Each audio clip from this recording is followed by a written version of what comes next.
600 साल पहले जब जहाज लकड़ी के होते थे, नक्शे अधूरे होते थे, समुंदर में तूफान का कोई भरोसा नहीं होता था, उस दौर में एक आदमी था जो हजारों नाविकों के बेड़े का कप्तान बना, जिसने आधी दुनिया की सैर की और जो मुसलमान था। उसका नाम था झेंग हे।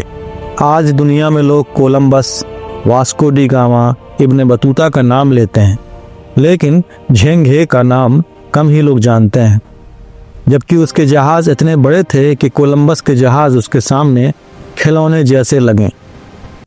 कहानी शुरू होती है चीन के यूनान प्रांत के एक छोटे से गांव से। झेंग हे का जन्म 1371 में चीन के यूनान प्रांत के एक मुस्लिम परिवार में हुआ था। उसका असली नाम था मा हे। चीन में मा नाम अक्सर मोहम्मद के लिए इस्तेमाल होता था, यानी इसका खानदान इस्लामी परंपराओं वाला था। लेकिन जब माहे छोटा था तब उसकी दुनिया उजड़ गई। मिंग राजवंश की सेनाओं ने यूनान को जीत लिया। वो बच्चा बंदी बना लिया गया। सैनिकों ने उसे पकड़ लिया और राजधानी नानजिंग ले गए। वहां उसे एक राजकुमार के महल में नौकर बना दिया गया। यही झेंग हे की कहानी का असली मोड़ था। वो महल में राजकुमार झू दी का भरोसेमंद बन गया। दोनों के बीच दोस्ती हो गई।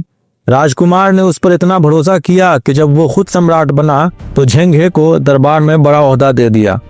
उसे झेंग नाम की मानद उपाधि मिली और वो शाही परिवार का खास बन गया। मा हे यानी झेंग हे का कद लंबा था, आवाज बुलंद थी, दिमाग तेज था। उसने जल्द ही अपनी काबिलियत साबित कर दी। वो योंगल सम्राट का बहुत करीबी बन गया। योंगल बहुत महत्वाकांक्षी था। वो अपने दुश्मनों को हराना चाहता था और दुनिया को दिखाना चाहता था कि चीन महान है। झेंग हे को जो काम सौंपा गया वो अविश्वसनीय था।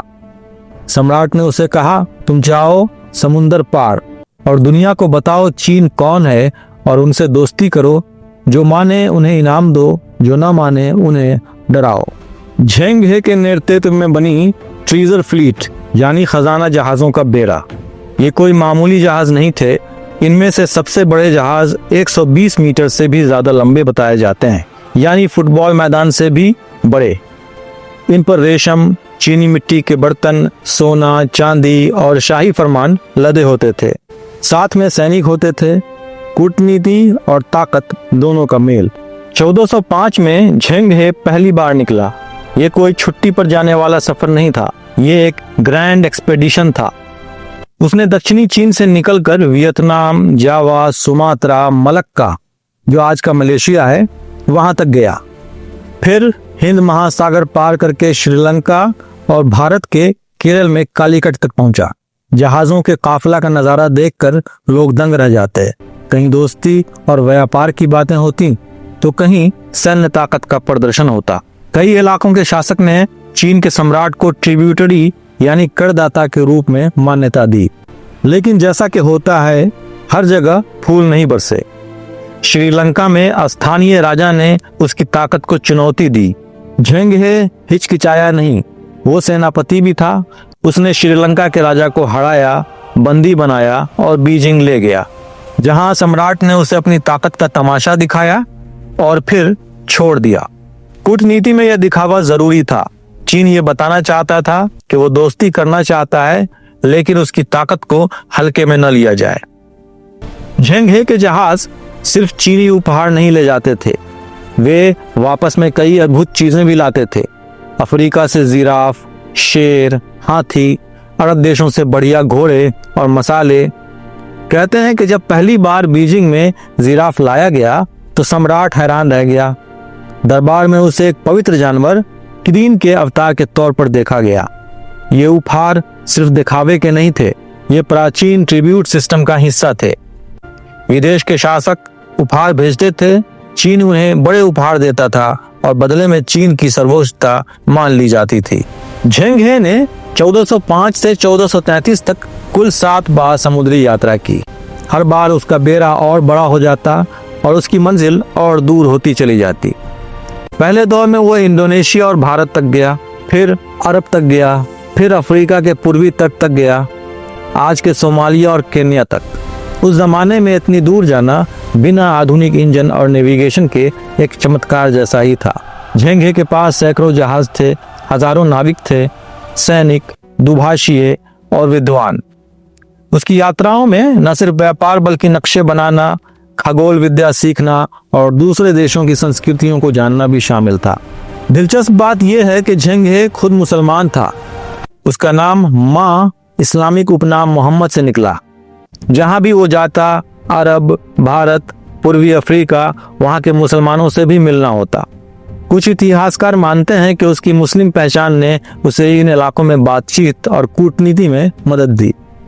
लेकिन वो मिंग सम्राट का आदमी था। उसकी सबसे बड़ी पहचान चीनी दरबार का प्रतिनिधि होना था। झेंग हे की यात्राएं सिर्फ व्यापार के लिए नहीं थी। मिंग सम्राट दुनिया को यह बताना चाहते थे कि चीन दुनिया का सबसे महान और ताकतवर देश है।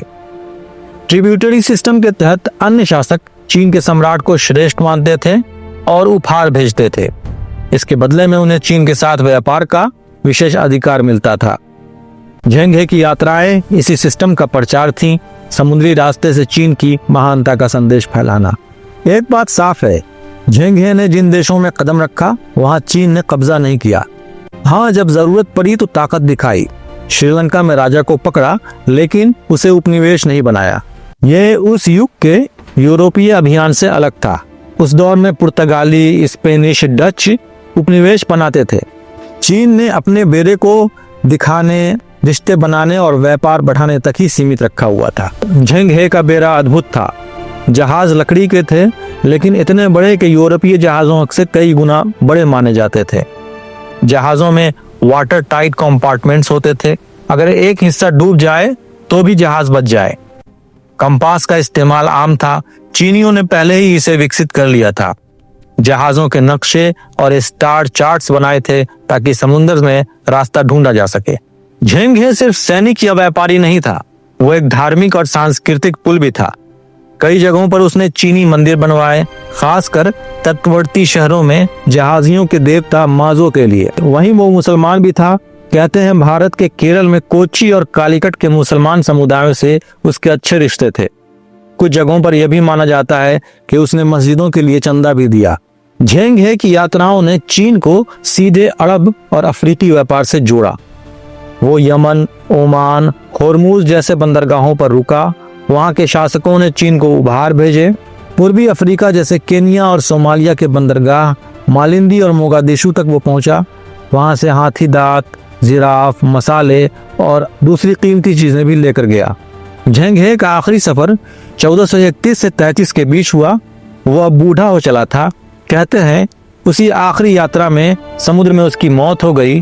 कुछ लोग कहते हैं कि उसे जावा में दफनाया गया।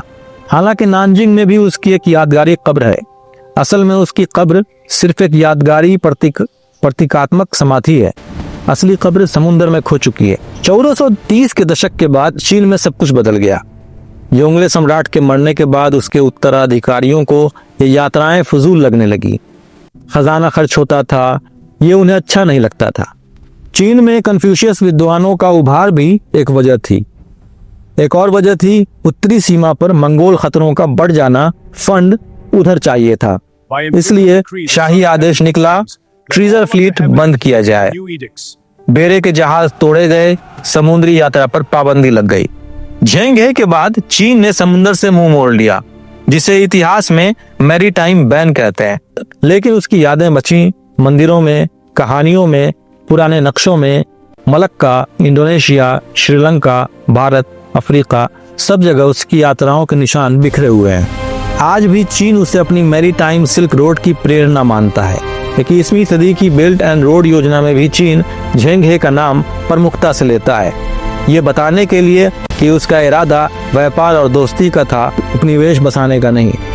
कुछ लोग झेंग हे को महान डिप्लोमेट और एक्सप्लोरर कहते हैं, जिसने पूरब और पश्चिम को जोड़ा। कुछ क्रिटिसाइज करते हैं और कहते हैं कि वो भी साम्राज्यवादी था, ताकत का प्रदर्शन करता था। लेकिन एक फर्क है, यूरोपीय अभियान उपनिवेश और लूट के लिए हुए, जबकि झेंग हे की यात्राओं में व्यापार और ट्रिब्यूटरी डिप्लोमेसी थी।